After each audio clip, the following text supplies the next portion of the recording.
अजमेर उत्तर के विधायक व राजस्थान विधानसभा के अध्यक्ष वासुदेव नैनानी ने रविवार को यानी 12 जनवरी को स्वामी विवेकानंद की जयंती के दिन अजमेर में कोटड़ा स्थित स्वामी विवेकानंद पार्क में स्वामी विवेकानंद जी की आदमकद प्रतिमा का अनावरण किया।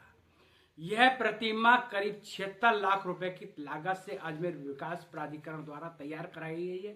स्वामी विवेकानंद पार्क बहुत सालों पहले बनकर तैयार हो गया था, लेकिन यहाँ स्वामी विवेकानंद जी की प्रतिमा की कमी खल रही थी। इस बार उन्होंने विधानसभा अध्यक्ष बनते ही एडीए के अधिकारियों से कहा कि स्वामी विवेकानंद की प्रतिमा के बिना ये पार्क सूना सूना नजर आता है। इस पर उनके आदेश की पालना करते हुए अजमेर विकास प्राधिकरण ने ये अष्ट धातु की प्रतिमा तैयार कराई है, जिस पर करीब 76 लाख रुपए की लागत आई। आज चूंकि स्वामी विवेकानंद जी की जयंती है, इसी उपलक्ष्य में आज उनकी आदमकद प्रतिमा का अनावरण किया गया है। उन्होंने उपस्थित लोगों को संबोधित करते हुए कहा कि हमें स्वामी विवेकानंद जी के जीवन को आत्मसात करना चाहिए और इस पार्क में लोगों को आना चाहिए और इसकी गतिविधि आयोजित करनी चाहिए, तभी इस पार्क की सार्थकता सिद्ध होगी। ऊपर से लेना बेटा और आगे से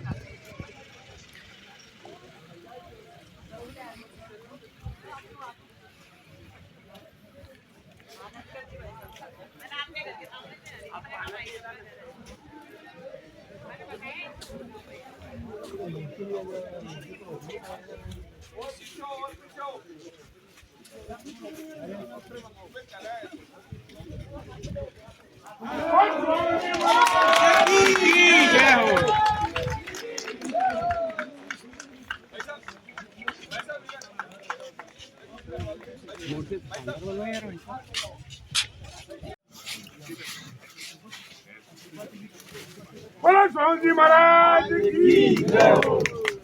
स्वामी विवेकानंद अमर रहे, अमर रहे।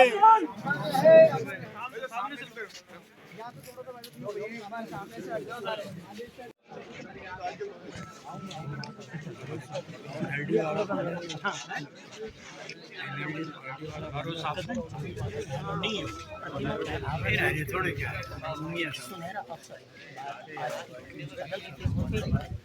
स्वामी विवेकानंद जी अमर रहे, अमर रहे, अमर रहे। स्वामी विवेकानंद जी अमर रहे, अमर रहे, अमर रहे। स्वामी विवेकानंद जी अमर रहे, अमर रहे, अमर रहे। स्वामी विवेकानंद जी अमर रहे, अमर रहे, अमर रहे। स्वामी विवेकानंद जी अमर रहे, अमर रहे, अमर रहे। साहब का माला पहनाकर अभिनंदन और स्वागत करें।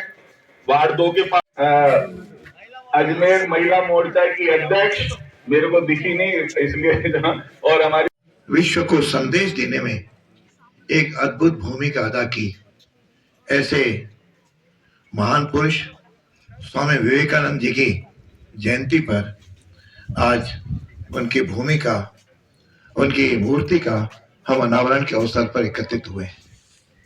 इस कार्यक्रम में अपने यहाँ अजमेर के जिलाधीश महोदय, एडीए की कमिश्नर, हमारे जिले के अध्यक्ष, जिले के संगठन के संयोजक, उप महापौर और सभी यहाँ उपस्थित मेरे भाइयों और बहनों, यह 2007 में यह स्थल बना। तब से लगातार एक स्वप्न था सभी का कि यहाँ पे स्वामी विवेकानंद की आदमकद की मूर्ति लगे। प्रयत्न होते रहे, लेकिन योग संयोग कहें, लेकिन यहाँ उसके प्रति ज्यादा प्रतिबद्धता की कहीं कोई कमी रही होगी, जिसके कारण से इतने वर्षों तक यह पेंडिंग रहा। लेकिन जैसे ये नई सरकार बनी, हमारे नए कमिश्नर महोदय आई, तो शायद सबसे पहले हम लोग जब बैठे तो उन मुद्दों में से एक मुद्दा यह भी आग्रह किया कि यहाँ पर मूर्ति लगे, और आपके और कलेक्टर साहब की स्वीकृति से आज एडीए ने लगभग यह मूर्ति 76-77 लाख की केवल मूर्ति है जो आदमकद मूर्ति का प्रतिष्ठा। पहले शुरू में था कि 12 फीट की बने, कितने फीट की बने, मैंने कहा ऐसा निर्माण करो इतनी ऊंची जहां से अजमेर की दोनों अन्ना सागर और फाई सागर दोनों दिखाई दे। आज आप यहां से ऊपर से देखेंगे कि आपको इस स्थल से दोनों ही झीलें आपको दिखाई देंगी।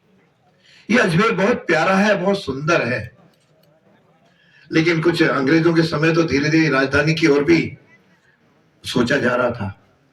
अब जब राजस्थान पूरा बना उस समय इसको राजधानी का स्वरूप की चर्चा भी हुई, लेकिन कुछ संयोगों से, कोई मापदंडों के आधार पर जयपुर बना। लेकिन अजमेर का कद छोटे मुद्दे देकर के रेवेन्यू बोर्ड, माध्यमिक शिक्षा बोर्ड, ऐसे कुछ मुद्दों से अजमेर को सांत्वना दी गई। लेकिन इस बात तय किया यह अजमेर वापस वैसा ही श्रेष्ठ अजमेर बने। यह जो अरावली पर्वतों के बीच में यह शहर बसा है, उस शहर का सौंदर्य और शहर की बसावट बहुत श्रेष्ठ है। उसके यहाँ का जन और प्रशासन यदि तय कर ले इस अजमेर को आगे बढ़ाना है तो पर्यटन स्थली से कहीं भी कम नहीं है। और यह जो मूर्ति लगी है, यह मूर्ति अपने आप में यदि आप उनकी चेहरे की ओर देखेंगे तो आपको एक तरह से प्रेरणा मिलेगी। और आज के दिन इसमें जन्मदिन को युवा दिवस के रूप में भी मनाया जाता है। आज युवाओं की प्रेरणा, इनका विश्व को यदि आध्यात्मिक का और भारतीय संस्कृति का संदेश दिया तो स्वामी विवेकानंद ने दिया। मुझे वो दिन मैं जब पढ़ता हूं, शिकागो में आप गए, पहले तो इनके जाने के लिए खूब अड़चने आई, साधन नहीं मिले। फिर जब ये इस प्रकार का एक संत वहां पे पहुंचे तो इनको सम्मेलन में, शिकागो के सम्मेलन में एंट्री नहीं मिली। कहते ये क्या जाके बोलेंगे, लेकिन किसी प्रयासों से जब इनको अनुमति मिली और जब मंच पे खड़े हुए, केवल 2 शब्दों ने सारे विश्व के प्रसिद्ध संतों का, जन का मन जीत लिया। केवल एक ही कहा, ब्रदर्स एंड सिस्टर्स। कभी कल्पना नहीं थी विश्व में कभी ब्रदर्स और सिस्टर भी कहा जाता, लेडीज एंड जेंटलमैन का भाव रहता है। और आज जो मैं कई बार कहता हूं कि जो समाज में जो कुछ विकृतियां आई हैं उसका कारण लेडीज संगीत और जेंट्स के कहने के कारण ही आई है। यदि हम ब्रदर्स और सिस्टर कहेंगे तो एक अलग भाव क्या जो मन में एक जागृत होगा तो सीधा महिला और पुरुष के बीच का एक जो संबंध है प्राचीन काल के, वह मन में छाप छोड़ेंगे। कुछ स्कूलों में भी जाया, वहां कुछ स्कूलों ने तो कर भी शुरू किया, भैया और बहन। यह जो एक भाव है, यह भाव जगाने का सबसे पहले संदेश विश्व को देने का काम स्वामी विवेकानंद ने किया। युवकों को आगे बढ़ाने के लिए हमेशा उत्तिष्ठ जागृत का जो संदेश दिया, उठो जागो और आगे बढ़ो, इस संदेश ने कई युवाओं को प्रेरणा दी।